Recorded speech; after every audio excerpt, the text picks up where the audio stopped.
La nuit tombait sur Bruxelles, mais pour Amélie Nothomb, le sommeil était un luxe inaccessible.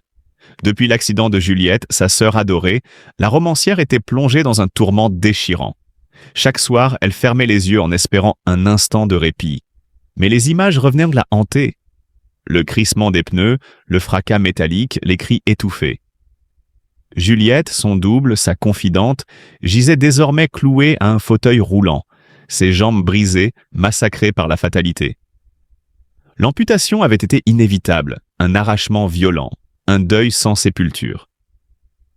Et Amélie, spectatrice impuissante de cette tragédie, se consumait d'une douleur sans nom. Elle, qui maniait les mots avec une précision chirurgicale, se retrouvait désormais à court de phrases pour décrire l'horreur. Comment raconter l'indicible? Comment accepter qu'une simple journée ait suffi pour que tout bascule dans l'abîme? Ses pensées s'enchaînèrent dans un tourbillon de culpabilité et d'impuissance. Et si j'avais été là? Et si j'avais pu prévenir l'inévitable? Dans sa chambre éclairée par la lueur blafarde de la lune, elle errait comme une ombre, incapable de se défaire de l'étreinte glacée de l'insomnie. Les pages de son carnet demeuraient blanches, figées dans le silence de sa douleur.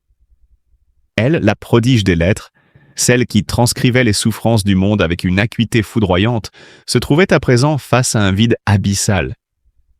Mais Amélie Nothomb n'était pas de celles qui capitulent. Elle était une guerrière des mots, une alchimiste de l'espoir.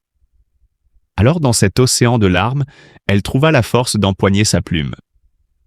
Elle écrivit pour Juliette, pour exorciser l'horreur, pour défier le destin qui venait de leur arracher une partie d'elle-même.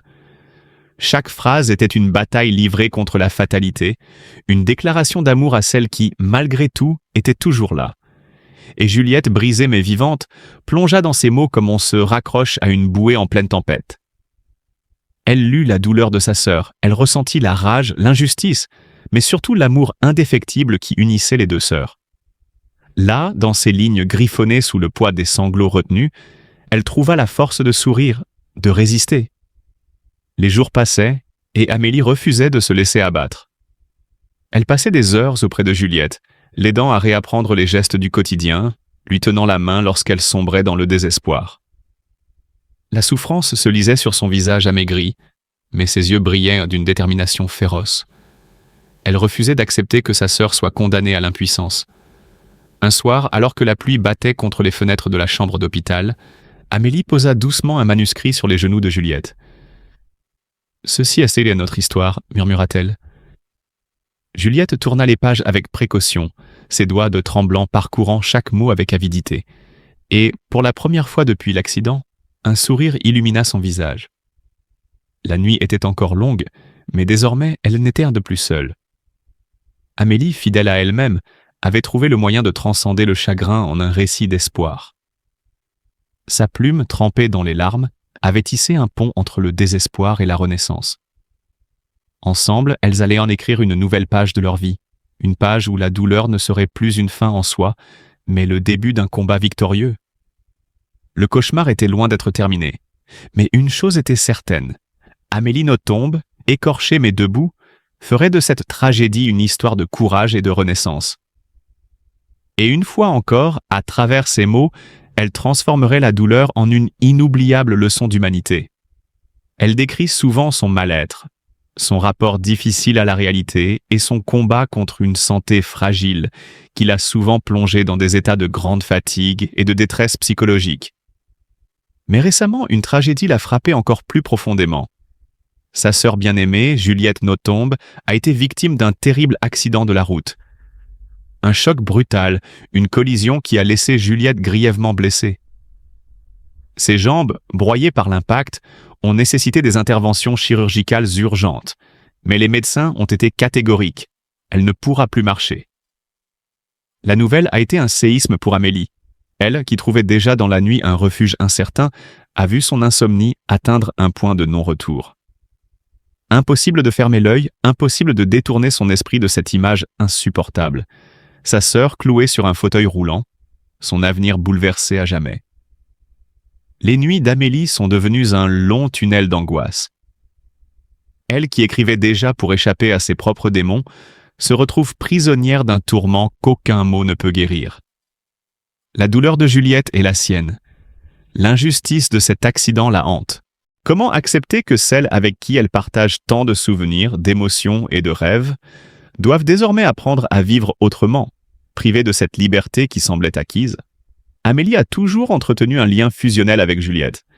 Elles ont traversé ensemble les turbulences de la vie. Et aujourd'hui, cette épreuve les plonge dans une tristesse infinie. L'écrivaine, déjà en proie à une fragilité émotionnelle chronique, sent son propre corps réagir à cette douleur. Son sommeil fragile se délite complètement. Ses forces l'abandonnent peu à peu. La solitude qu'elle a toujours acceptée comme une compagne fidèle devient oppressante. Chaque nuit, elle revoit les images de l'accident, imagine la souffrance de Juliette, ressent l'impuissance qui la dévore. Comment écrire quand la douleur est trop vive? Comment exprimer l'inexprimable? Amélie Nothomb est une femme de paradoxe, une âme en perpétuelle quête d'absolu, mais aujourd'hui, elle est submergée par une peine qu'elle ne sait plus transformer en littérature. Elle, qui a tant exploré la noirceur humaine dans ses romans, se retrouve confrontée à une réalité plus sombre que toutes ses fictions. L'accident de sa sœur est une blessure qui saigne en elle, une déchirure qui semble impossible à refermer. Amélie Nothomb, l'enfant prodige des lettres francophones, incarne à elle seule un phénomène littéraire unique. Un tourbillon d'érudition, d'excentricité et de fébrilité créative. Née le 9 juillet 1966 à Kobe, au Japon, elle semble avoir été bercée dès sa naissance par les paradoxes de l'Orient et de l'Occident, du raffinement et de l'étrangeté, de la rigueur et de la liberté. Issue d'une famille de diplomates belges, elle sillonne le monde, de la Chine à la Birmanie, en passant par les États-Unis et le Laos, forgeant ainsi un regard acéré sur la complexité humaine et la déconcertante beauté de la diversité culturelle. C'est à 25 ans qu'elle entre en littérature avec fracas. Hygiène de l'assassin, son premier roman publié en 1992, est un coup de maître. Le style est incisif, les dialogues cinglants, l'univers aussi fascinant qu'oppressant. Ce n'est pas simplement une écriture, c'est une déflagration. Elle s'impose immédiatement comme une plume à part, une voix qui dérange et envoûte, un univers foisonnant où l'extravagance du verbe flirte avec une lucide cruauté. Mais c'est avec stupeur et tremblement, en 1999, qu'elle atteint les sommets. Ce roman, largement autobiographique, plonge le lecteur au cœur du monde impitoyable de l'entreprise japonaise. Lauréat du Grand Prix du roman de l'Académie française, ce livre lui confère un statut iconique.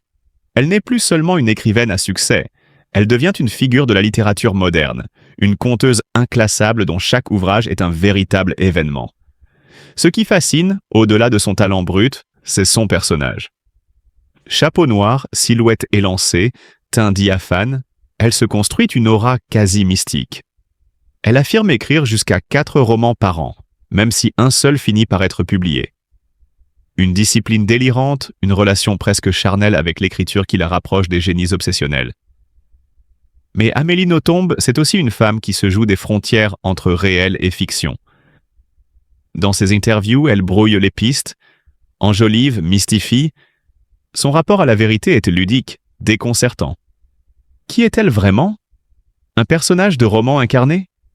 Une illusion littéraire vivante? Ce mystère contribue à son aura. Son talent est universellement reconnu, mais elle demeure fidèle à son énigme.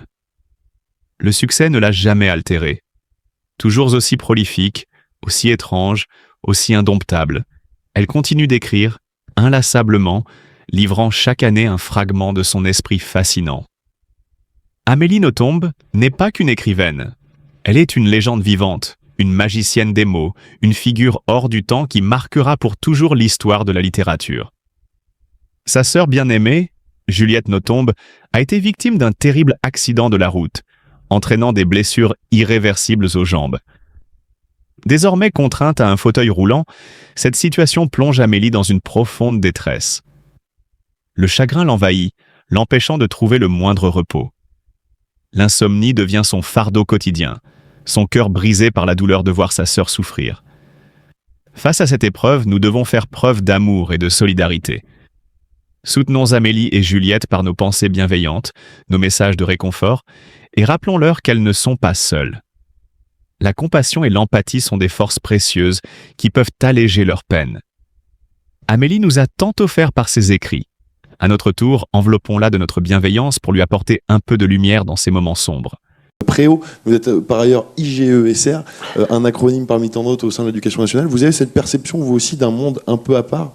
Oui, alors je ne dirais pas un petit monde, je dirais un très gros monde à part, puisqu'on représente quand même 50% de la fonction publique d'État, sans compter les personnels qui sont à l'heure actuelle retraités, qui représentent presque autant que les actifs, et c'est plus de 2 millions de personnes que représente l'éducation nationale. Alors, à part, certes, et en même temps avec tous ces a priori que l'on porte dans le sac à dos de l'écolier ou du lycéen qu'on a été, parce que nous sommes aussi les coulisses d'un système énorme, étendu sur 30 académies et avec des métiers très, très différents. Alors, bien entendu, les professeurs sont la grosse masse de ces métiers-là et ils représentent presque 1 million de personnes.